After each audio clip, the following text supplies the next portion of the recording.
Good day, everyone. I am Melanie D. Hernandez from BSED Math Way, and today I'm going to discuss about the digital literacy skills in the 21st century. So, our objectives is that at the end of the lesson, the student should have defined digital literacies, identified and described the elements of digital literacies. So, what is digital literacy? So, it is the knowing how to use gadgets, or not just how to use gadgets, but it is about being smart, critical, and responsible in a digital world. And digital literate person who knows how to find reliable information and understand and evaluate what they see online. Uh, and also, at the same time, it involves being aware of online behavior, respecting others, and using digital tools in a way that is safe, ethical, helpful in everyday life and learning. So, digital literacies, the term coined by Paul Gester in 1987, includes several key components. These are the visual literacy, the technology literacy, the computer literacy, and the information literacy. So, dumako na tayo sa elements of the digital world. So, first, the computer literacy. Ito naman yung um, kaalaman at kasanayan sa paggamit ng computer at mga basic na applications upang magawa ng maayos at mas mabilis ang gawain sa paaralan man o sa trabaho man niya. Next is the media literacy. Ito naman yung kakayahan na unawain at suriin ang mga mabuti ang impormasyon na nakikita o nababasa natin sa iba't ibang media gamit at gamitin naman ang multimedia upang makalikha ng makabagong content na maaaring maging inspirasyon sa iba.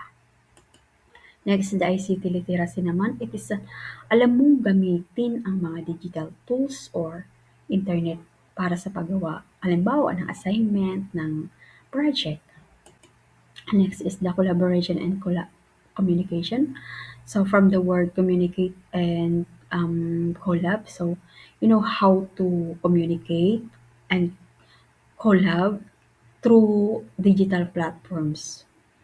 So nagkakaroon ng unity when it comes to collaboration and communication because of digital platforms.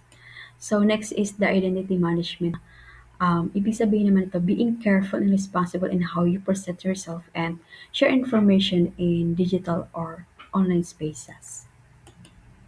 So digital scholarship is the you know how to connect o kaya makibahagi sa mga professional na research or activities online. Last is the learning skills. Ito naman yung alam mo kung paano mag-aral at matuto gamit ang technology. You see technology as in positive ways na um, maging helpful siya sa'yo when it comes to online resources at sa mga ginagamit mo na educational apps. So, dumako naman tayo sa 4 cores of 21st century skills. So, sinasabi na isang importanteng bahagi ng digital literacy ay yung maintindihan ng mga concept at pag-develop ng mga pangunahing skills. At ang mga kayahang ito ay tinatawag na 4 C's ng 21st century skills. So, first is the critical thinking, finding solution to problems. So, it is means that yung kakayahan na mag-isip ng malalim, magsuri ng impormasyon, at gumawa ng tama when it comes to decision making. Next is the creativity. So it is ability naman na to think, mag-isip ng bago, thinking outside the box, at gamitin ang imagination sa paggawa ng mga solutions or output.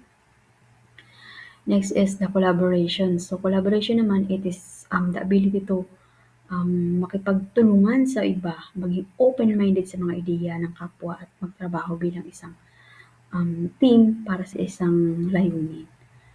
Last is the communication. So kakayahang malinaw, maipahayag ang mga ideya, opinyon o impormasyon sa pamamagitan ng pagsasalita, pagsulat o paggamit ng media. So that's all for today. So I hope you learn about my presentation, and thank you very much everyone.